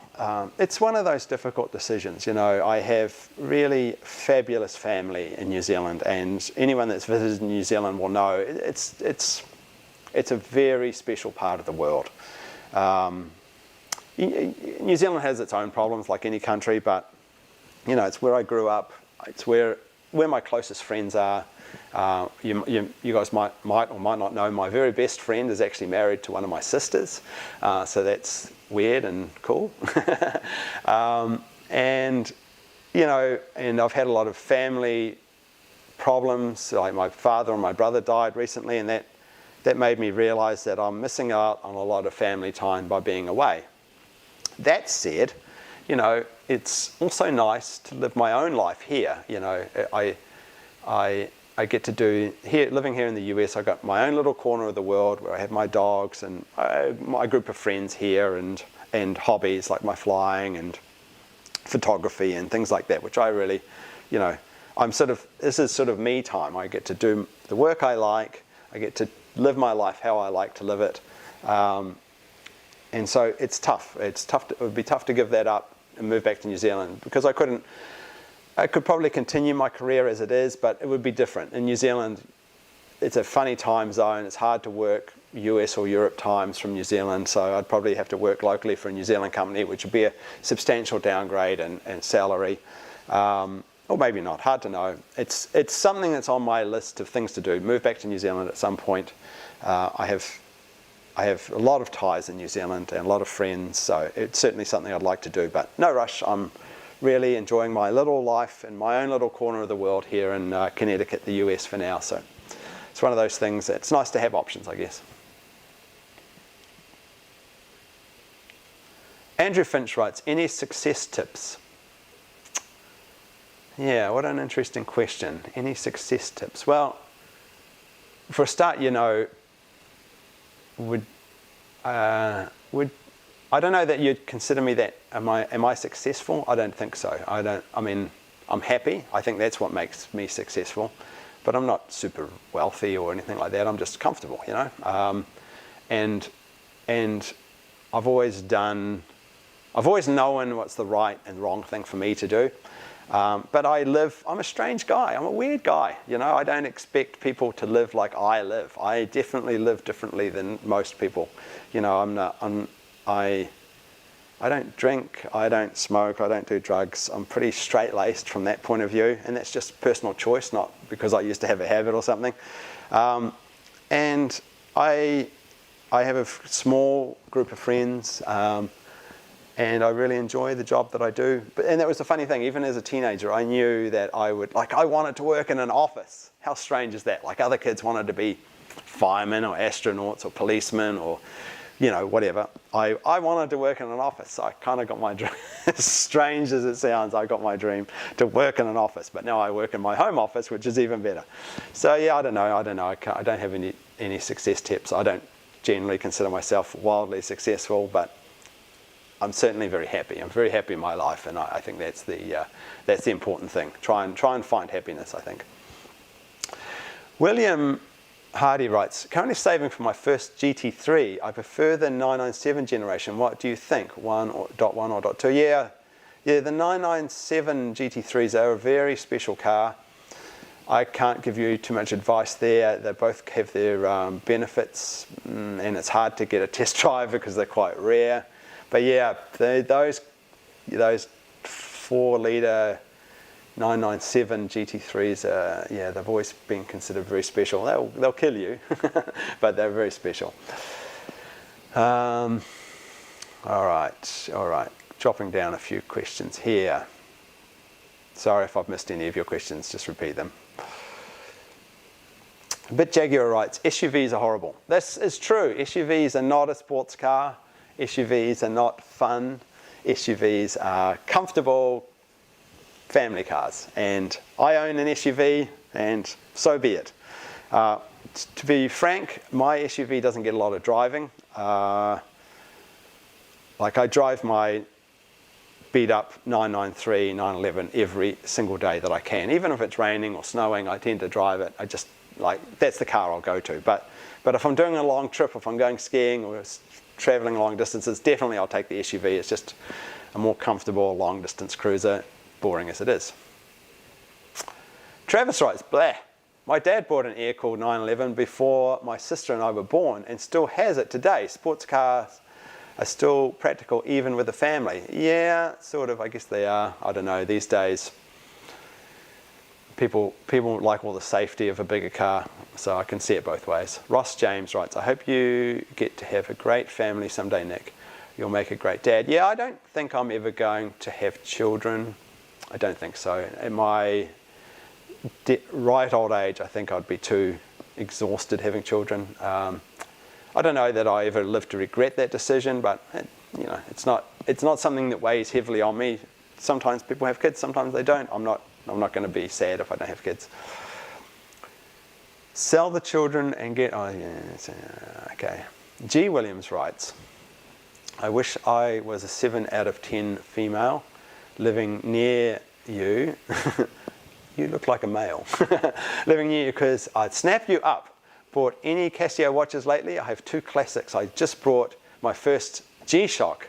For your information, I have a Mazda 6 Touring and a classic Mini. Ah, yes. Well, Mazda makes fantastic cars, don't they? They have nothing but good things to say about Mazdas. And Minis are also, my brother that's passed away, his dream was to always own a classic Mini, which he did for a short time. It kept breaking down on him. So I was sad that he never really got to fulfill his dream of Mini. Maybe I'll buy a Mini in honor of my brother one day. But yes, I have actually bought a Casio watch recently. I found online another scientific calculator watch that I'm always trying to snap them up, because the scientific calculator watches, I know this sounds bizarre, those really ugly 24-button scientific calculator watches, if they come up for the right price, I try and snap them up because they are worth so much in good condition. Like, you can get $2,000 for one. So I bought one the other day for a few $100s, and I'm hoping to clean it up a bit and sell it on. But yeah, I have a tendency to buy old electrical equipment and then never sell it. You should see my basement. Anyway, yeah, thanks for the comment, G. William writes, now that Porsche is going to IPO, do you think this could lead to some cheaper parts and issues due to major shareholders' bottom line?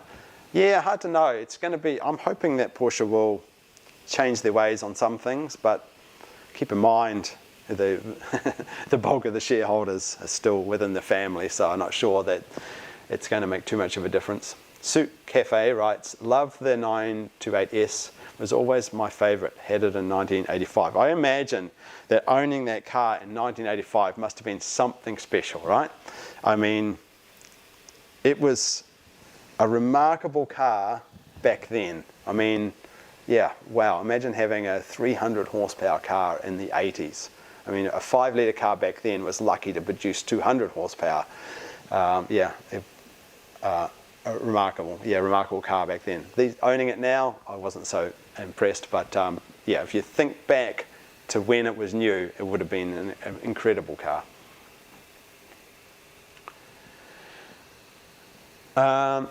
JK writes, how many P cars, or how much did you guys have to spend in order to get an allocation for a 992 GTS?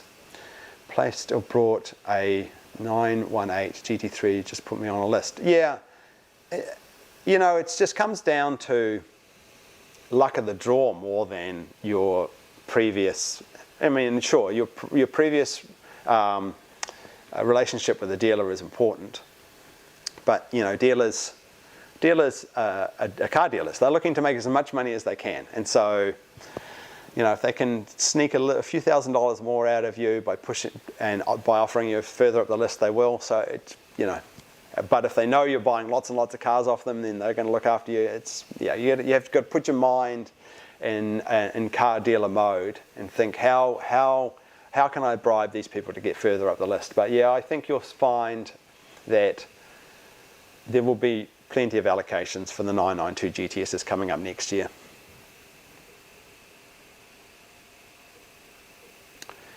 Cohen writes, oh, hang on, I lost my place again. All right. Art Vandelay writes, how old are you? How old do you think I am? You guys can guess, and if you get it right, I'll say you're right. But yeah, I'm very old. Martin Lester writes, more New Zealand videos, please. Yeah, I kind of a bit slack. I mean, when I was in New Zealand last, I had a lot of family issues, so I didn't spend a lot of time making videos. But yeah, they always seem very popular, those New Zealand videos. MWeb Bass 13 writes, do you think you can daily a Cayman, a 918 Cayman S in New York City all year long? Yes, you can definitely daily a Cayman S all year long in New York City. New York City has terrible roads, so I would definitely get the wheel and tire insurance, because you're going to blow out those wheels 3 times a year. But that's where I believe they lose so much money, those wheel and tyre insurance companies in the New York area, because the tyres are always getting blown out. But it just means free tyres for you. You get a replacement tyre every time you blow out a wheel. It's just a bit inconvenient. But otherwise, yeah, the Cayman S is an absolutely drivable car all year round. T writes, hi Nick. How long have we got here? Hi Nick, what is your backyard like? My backyard is currently overgrown. Is the way to describe my backyard. It's looking pretty good. I've got lots of flowering plants. They've grown up. Yeah, things are out of control. I need to go out and trim them back.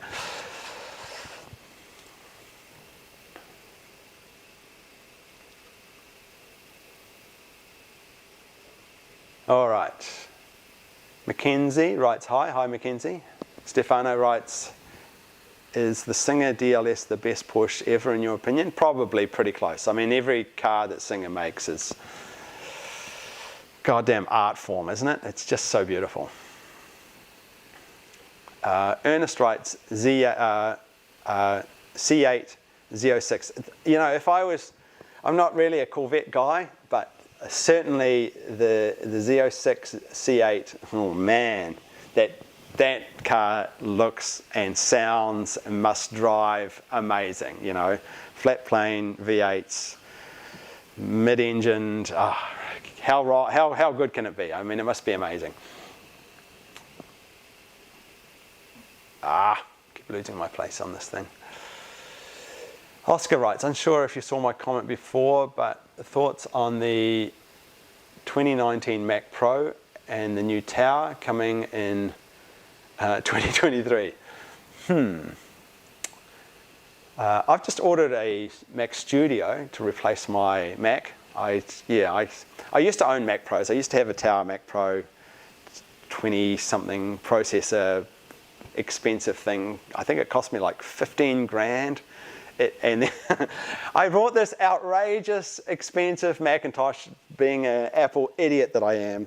Yeah, I spent a lot of money on this insanely expensive Macintosh Tower, which was supposed to revolutionize my workflow here on YouTube, and it was slower than my laptop. It was so annoying. Luckily, I managed to sell it for not too bad a price, but yeah, I've sort of been put off the Mac Pro since then. Certainly for video editing, it turns out they're not all that. I'm sure other stuff they're useful for, but yeah, I'm just sticking with a studio for my personal workflow from now on. Mousetrap writes, dear Nick, did you see the Python green Chroma color at 100k OEM? I think I did, yes. I can't comment on that. Art Vandelay writes, what do you think of the Audi R8 Gen 1 with the manual? I love the Audi R8. The styling could do with a tiny tweak, but the driving, I drove one once. It is as good as you expect it to be. It is really, that's one of my favorite Audi cars, the R8. They got it right. MJS Broadcast writes, any future Porsche EVs in your future? Yes. As I've said in the past, one day I would like to replace my Mamba Green Macan with a Porsche Macan EV. I think that would be a good compromise for me to have an EV as my second car.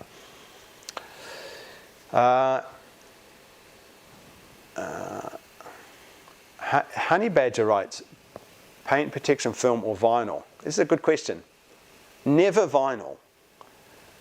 Never vinyl. Vinyl is garbage. It really is. And I'm really surprised that more people don't point this out.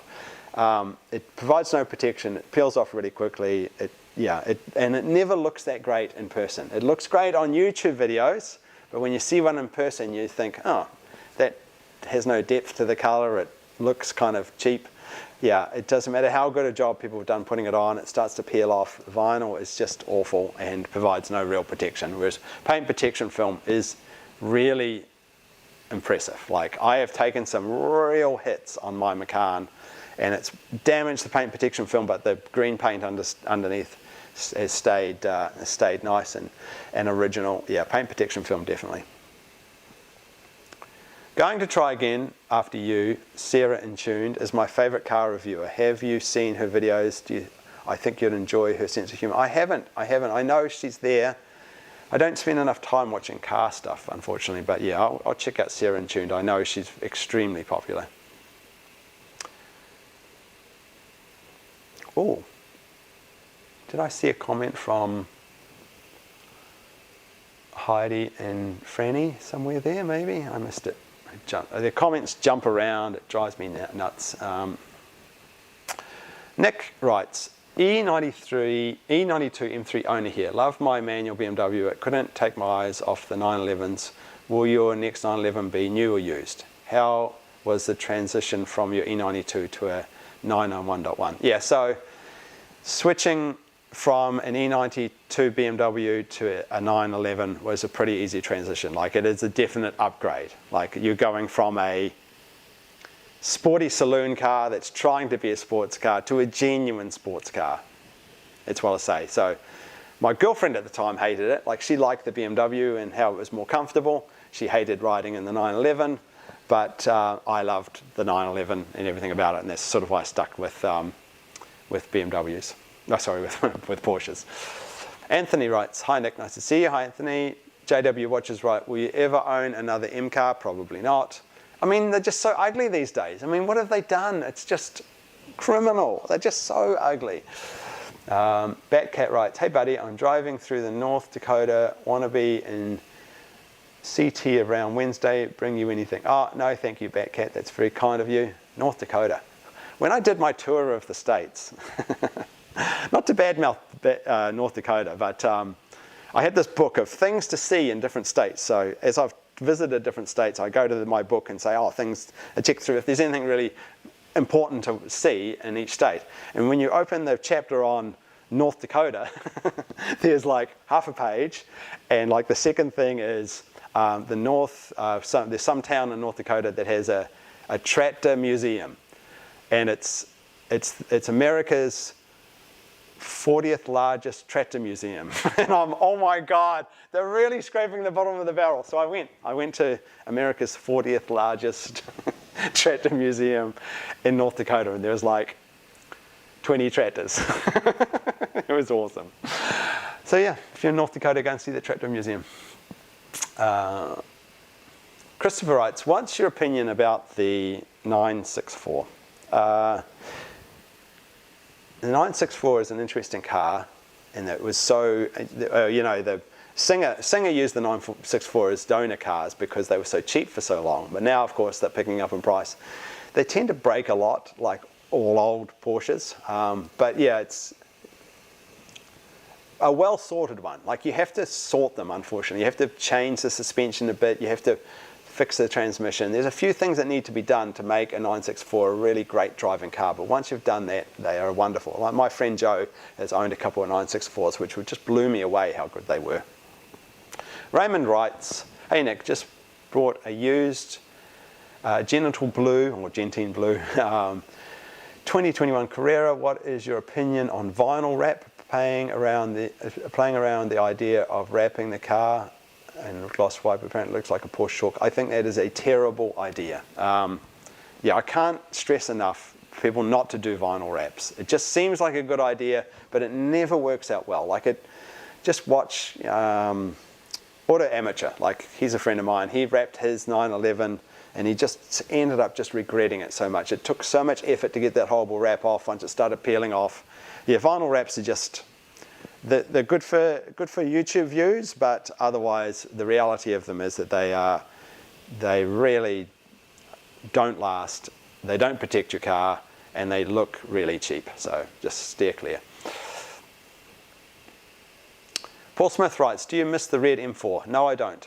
It's the first car I ever owned that I didn't really have a emotional connection to. And as you can see, I'm a person that has emotional connections to inanimate objects, and all my cars I've gone, I hope the next owner looks after this car, and I kind of always look out for my old cars. But the M4, it was a beautiful car. It never broke down, but never got into my heart. Jason Phillips writes, any advantage to a Cayenne Turbo S e-hybrid over the standard Cayenne Turbo? Big price difference, much heavier? No. No. Well, it depends on how long you're going to drive it and how much miles you do, whether you're willing to do that to save some gas. But as I've said, the e-hybrids are terrible cars once the warranty's, like, they break down anyway, but once the warranty's gone, you're just asking for trouble. Yeah, Porsche does hybrids poorly. They always have. I think they always will. Yeah, I mean, it's a Cayenne. It's not a sports car. Don't bother with the performance side of it. Hermes Max writes, hi Nick, what's your favourite blue? Oh no, Albert Blue, I don't know. I can't remember what the name of my favourite blue is, as I said. More Jello, please. My friend said he had a crush on Sarah in Tuned. I said, you know, she used to be a guy, right? Maybe. I don't think anyone's guessed my age correctly. XUp34. Hey Nick, how far away are those chopper videos? Did you finally get your fixed wing license? Yes, I finally got my fixed wing license. I've had that for a couple months now, 3 months in fact, I think. I've been doing a bit of flying. So the chopper videos are interesting. I met a guy who wanted to do a chopper video with me on a EC355, and that's sort of fallen through. He didn't get back to me. But Bell Helicopters, bless them, have written to me and said, Nick, we loved the video you did on our 505. We'd like to get some more of our choppers on your channel. How are we going to make this happen? I said, this is great news. So it's sort of my channel videos on helicopters starting to pick up their own momentum now, where companies are coming to me to do videos. So that's great news, because it was always me chasing, and they're really hard videos to do. So yeah, Bell are bringing one of their big helicopters to Connecticut, I think later this month, for me to video. So there'll be another video. Plus, yeah, I've got a lead on a couple of other chopper videos. Yeah, it's been a bit slow, but it's just a long burn. The chopper videos are so hard to do, but people love them so much, and I'm slowly getting better and better. They're hard videos to do. I always mess them up in some way, but I'm hoping to pick up the pace on that as time goes on. Niles writes, can we get a tour of your basement house? I've done tours of my house before. There's not a lot of changes to my house recently. Like, I've got my house just how I like it. It's just yeah. I just do maintenance, just paint things that get flaky and change a few things here and there, but there's not a big change. Really, my computer room's the only thing that's changed. So maybe I'll do, I don't know whether I'll do a tour of my house, because not much has changed, but people still seem to want it. But yeah, you don't want to see my basement. It's a mess down there, and all the girls that are stuck in cages down there, they get all upset and whatever. XUp34 writes, Nick, how far away are those chopper videos? Oh, I just did that one. 3Q135. Hey Nick, do you think a lightweight car like the Alpine A110 would do well in the US? No, I don't. It's just, the US is such a funny market. It's all about horsepower, not lightweight here. Yeah, horsepower still sells in the US. Hey, Steve B writes, have you driven the new M3, M4? If so, thoughts? No, I haven't. They're just too ugly. I don't want to be seen in those cars. My God. Oh, what have they done? Christopher Davis writes, what's your favorite American car? Oh, good question. I have many favorite American cars. Have I owned an American car? I don't think I have. Not from memory.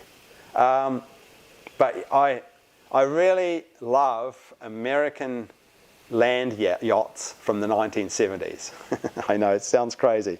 And I don't think I'd ever actually own one, but yeah, there's, you know, like the Lincoln Continental, the late 70s Lincoln Continental. it's as long as a football field, and it's got the little round window in the back, and every time I sit in one, I gotta buy this, but then I come to my senses.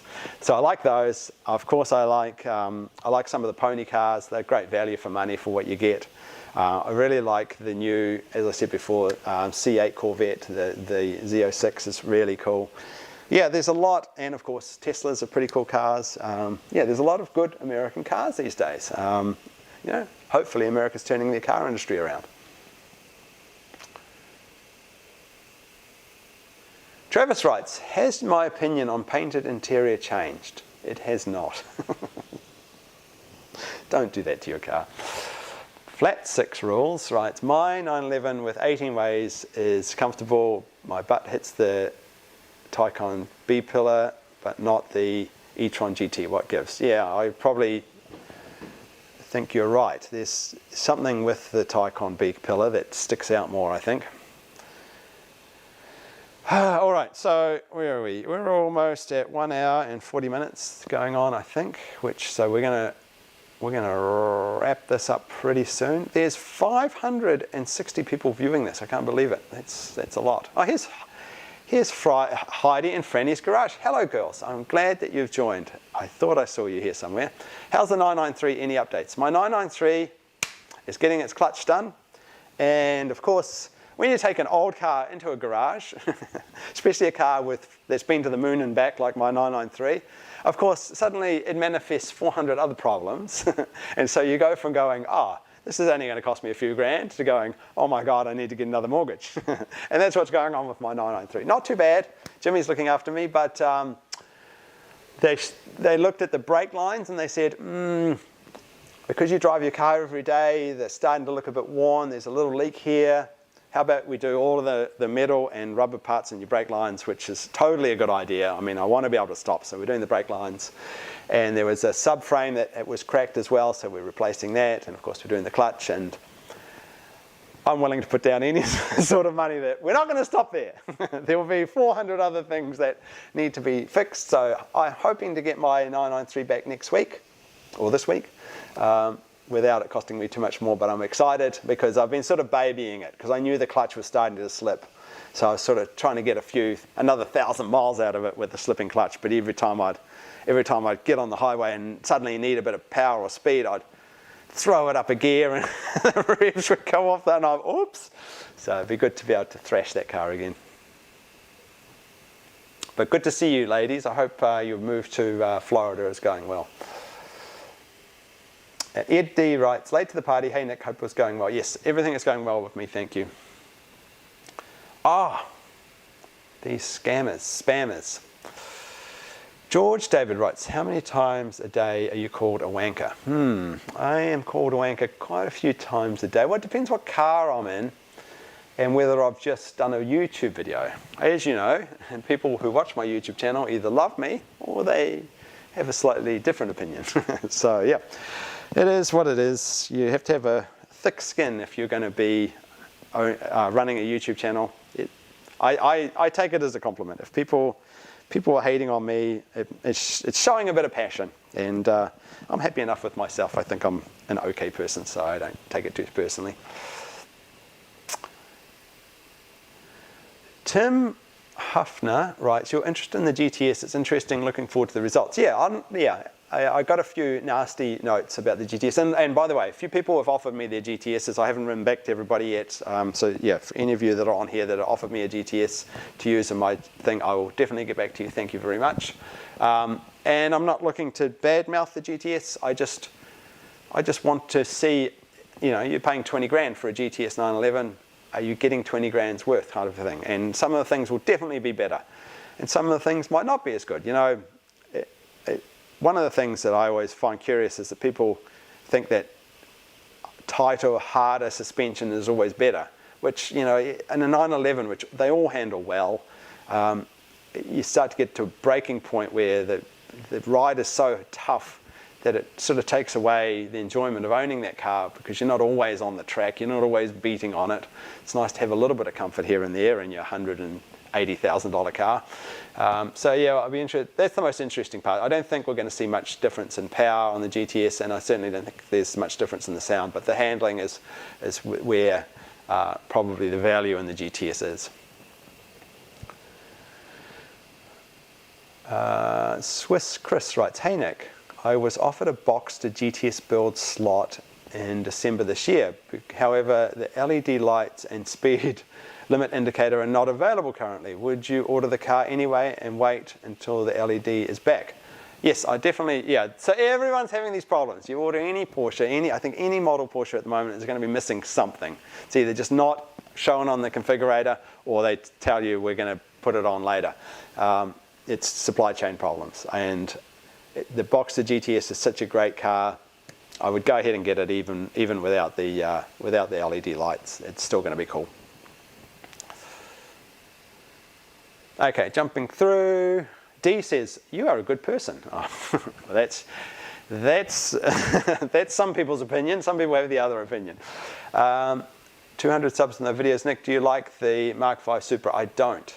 I mean, I do and I don't. I wish they'd made it prettier, and I wish they'd made it with a manual, and yeah, I don't know. There's so many cool Japanese cars out there.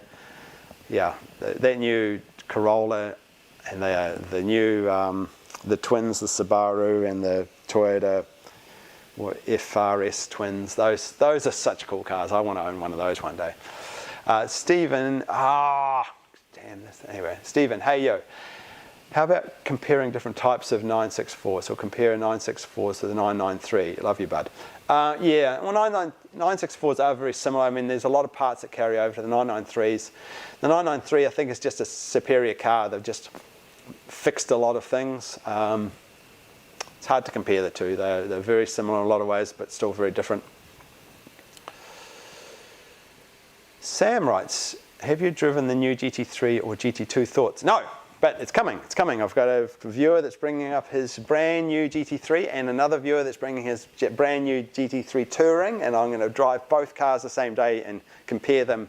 I'm very excited for that video. I love getting the opportunity to drive GT3s. I don't care so much for GT2s, they're a bit, but the GT3s are very exciting. They're naturally aspirated, revvy engines, just the maximum amount of technology. I totally understand why people get so worked up about GT3s. Nick, what would you prefer between an M5 or an M8 comp? I don't know. I really have no love for the new M5s. They're really, for a 600 horsepower car, BMW have really made that a very, very boring car. I haven't driven the new M8, so I can't really comment. AT writes, "A GTS in my country, Thailand, is $400,000. Yes, I think it's probably not far off that in New Zealand as well. Yep. Michael writes, "How was Tui's birthday?" Tui is doing great. She turned 9 years old. It's, you know, it's one of those things when, like, my dogs are like my children. I don't have actual children, and so it's a terrifying thing when your dogs get older, because, you know, you're not going to have too many more years with them. And Tui has been such a perfect dog her whole life. I mean, I'm so spoilt by her. She is just such a love, and she's always been so well behaved and so affectionate, and such a, like, everybody loves her. She's just a great dog, and so having a 9th birthday is great. She's doing well. She's really healthy, but I feel a little sad inside that, you know, maybe I've only got a few more years with her, and there's just no way of preparing for the death of your dog, is there? But I just have to enjoy her every day. I tell her every day how much I appreciate her. Nordman writes, "Hi Nick, PTS GT3 RS in the garage now. Petrol cars started in 1886 with the Lona Porsche and ends with the GT3 RS as pinnacle of fun car." You're probably right there. Yeah, the GT4 RS is an absolutely magnificent vehicle. EP writes, Toyota GT is genius. Yeah, it is. I'm really pleased, really happy to see Toyota producing homegrown fun cars again. There was such a long period of time where they just produced boring cars. I'm so pleased to see Toyota producing some pretty cool cars. And Art Vanderlei writes, yeah, Honda S2000 is an example of high revving, fun Japanese cars. Yeah, I don't think I'd own a Honda S2000. It's a bit cliché. YouTubers always own them, but I'd like to drive one once again. I got to drive one in the 2000s and pretty blown away. Alex writes, any thoughts on the sports exhaust on the new Macan S? Is there a big difference in sound? There's not a big difference in sound. There's a difference in volume. It ups the volume. I personally don't know why anyone wants a loud exhaust on a Macan S, but if that's your thing, then yeah, if you want more volume, then that's the way to do it. JW Watches writes, any thoughts on McLaren brand? Would you ever do a review on one? As it turns out, I have done 2 reviews and never published them. Maybe I'll get round to finishing the editing on those. But yeah, I did a 720S a few years back and never got round to publishing, never finished editing it. It was a really cool review. It's a fun car. There's a surprising number of videos that I've videoed and never published because I get to a point where I give up, or something else attracts my attention, I get on with that, and I just never go back to a project that I've finished. So yeah, I should do that McLaren one day because that was kind of a fun video. They are an exceptional car.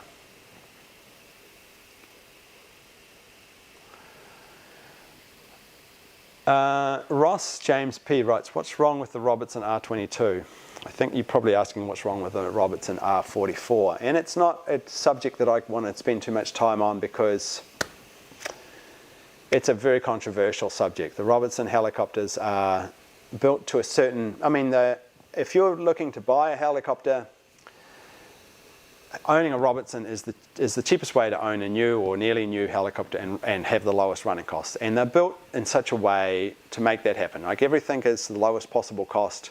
And if they're maintained to the right level and flown within their parameters, they are a safe enough aircraft.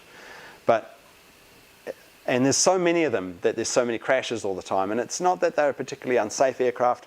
But my problem with Robertson aircrafts and why I'd never own one myself, and it's not me that said this, it's other people that have sort of said this, that have owned them, and the problem is that when people get into a Robertson aircraft, they sort of wonder out loud whether they're going to survive the flight because they've sort of, even non-helicopter people in the general public have started to worry how safe they are. And in New Zealand is a particularly poignant case where the New Zealand government has now banned government employees or contractors from flying in Robertson helicopters, which is a huge step. You know, once a government starts banning a particular type of aircraft, it really sends a message. But that said, there's good and bad. You know, I learned to fly in an R22, and it's a really great aircraft to learn to fly in because it's so weak. There's just no power. Like if you and your instructor, and I did a video on the R22. You can look at my video. I did this video with this great guy, and the 2 of us in that aircraft, we could barely get it off the ground. Full power in cold weather conditions. Like if it was a bit warmer, we would never have got off the ground. So when you learn to fly a helicopter that's so strained, it teaches you a lot. It teaches you really how to live on the edge, and you learn a lot from a little helicopter like that. You know, I find the bigger the helicopter, the easier they are to fly. So it's not that something's wrong with them. I'll give you an example of a problem with the Robertson helicopters. A few years back, I did a video with a guy.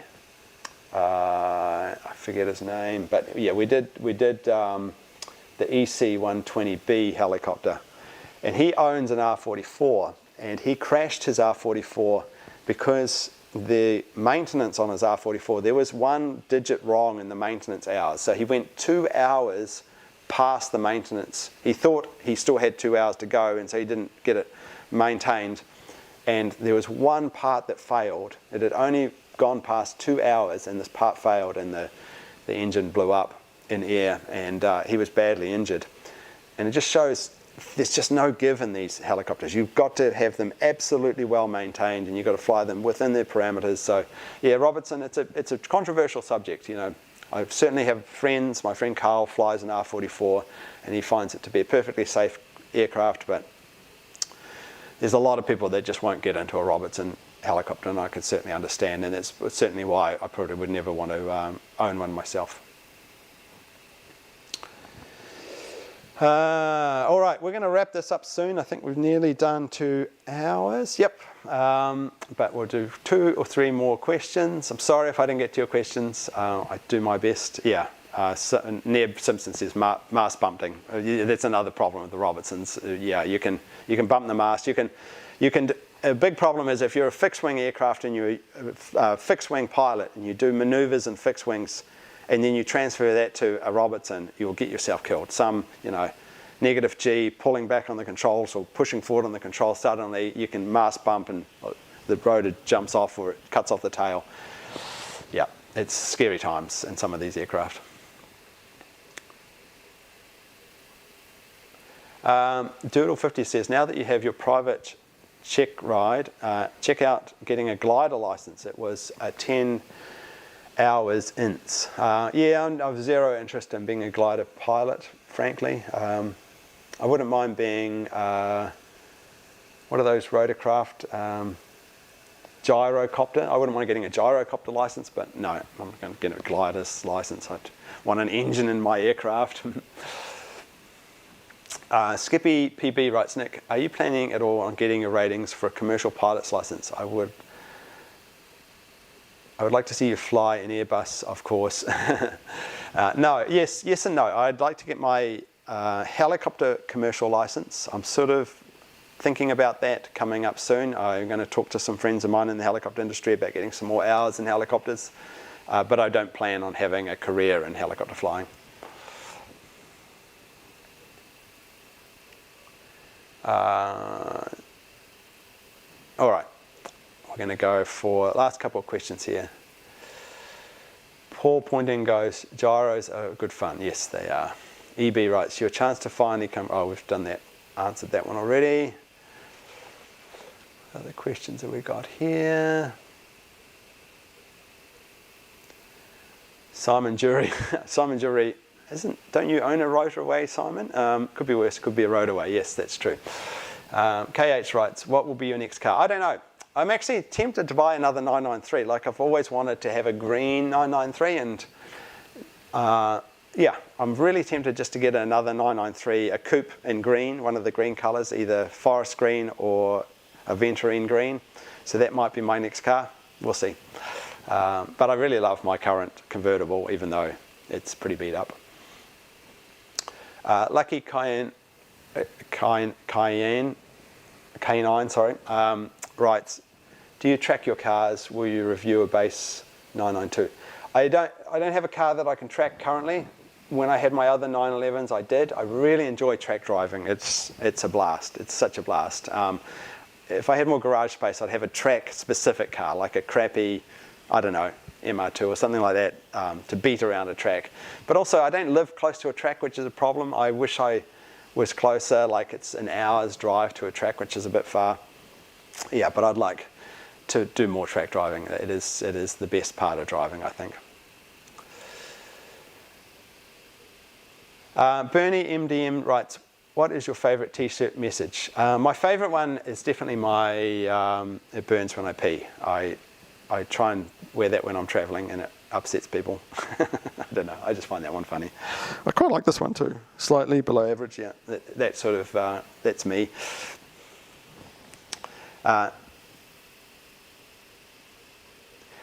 Charles writes, Nick, have you ever driven a first-gen manual V6 Cayenne or heard anything about them? Yes. They're not as cool as people make them out to be. Like, it's sort of the unicorn car, a Cayenne with a manual gearbox. I've seen one. I haven't actually driven. I've sat in it and I've changed the gears. Like, it was in a dealership. I didn't actually drive it. And I don't know. Maybe it's cool because it's an SUV with a manual transmission, but it felt very sloppy to me. And I don't know. The thing about owning an SUV is it's a big lazy car. It should be an automatic. I think it's a bit like driving a big American car. Ben writes a question, if nobody asked it, are you traveling to Europe next year? I'm definitely doing a lot more travel to Europe next year, so hopefully I'll get to see some of you European people over there. When I'm over there, I love traveling to Europe. It's awesome. So yeah, once my work gets back to normal, I'll travel more over there. France writes yellow 993. Yeah, I could get a yellow one. That would teach old Nick to appreciate yellow. I've learned to appreciate yellow Porsches more recently.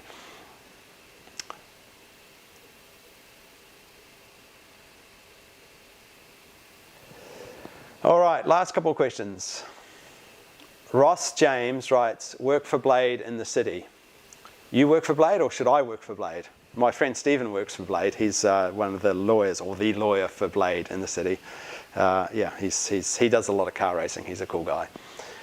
He might lend me one of his cars. Apparently I damaged the last car he lent me, so I feel a bit bad about that. But yeah, he's buying a GT4 RS in green, which is going to be super cool. And he might let me drive that and review it as well, so that'd be cool. Would I ever go old school with a 356? No, I've driven them. They're cool, but it's before my time. They're before my time. They're cool cars, but yeah, I think the 993 is the ultimate mix of performance and classic Porsche for me. I'm going to stick with 993s, I think. Tony writes, love your videos, Nick. Cheers from Mexico. Hi, hey Mexico. Snowman writes, can you fly from home to New Zealand by helicopter? I bet you could. It would be quite a circuitous route. How you'd get across the Tasman Sea from Australia to New Zealand, it's a 2-hour flight in a regular jetliner. It'd be a bit of a stretch in a helicopter, but I'm sure it could be done. Extra fuel tanks in the back seat, you get across there. I don't think I'd like to try that though. All right, I think that's it. I think we're 2 hours. That's it. Thank you everyone for joining. I hope I answered most of your questions. Sorry for those that I missed. These are kind of hard to do, but yeah. I always promise to do more, and I never do. I'm terrible, I know. But yeah, thank you everyone for joining my live stream today. It's the tiring things to do, but it's always great to interact with you guys. I would love to find a way where you could actually talk and you could see you guys' face on here. That would be cool. Anyway, from William and Albert and the dogs and I, thank you for watching my live stream. Awesome seeing you all today, and we'll catch up with you next time. Okay, bye then everyone.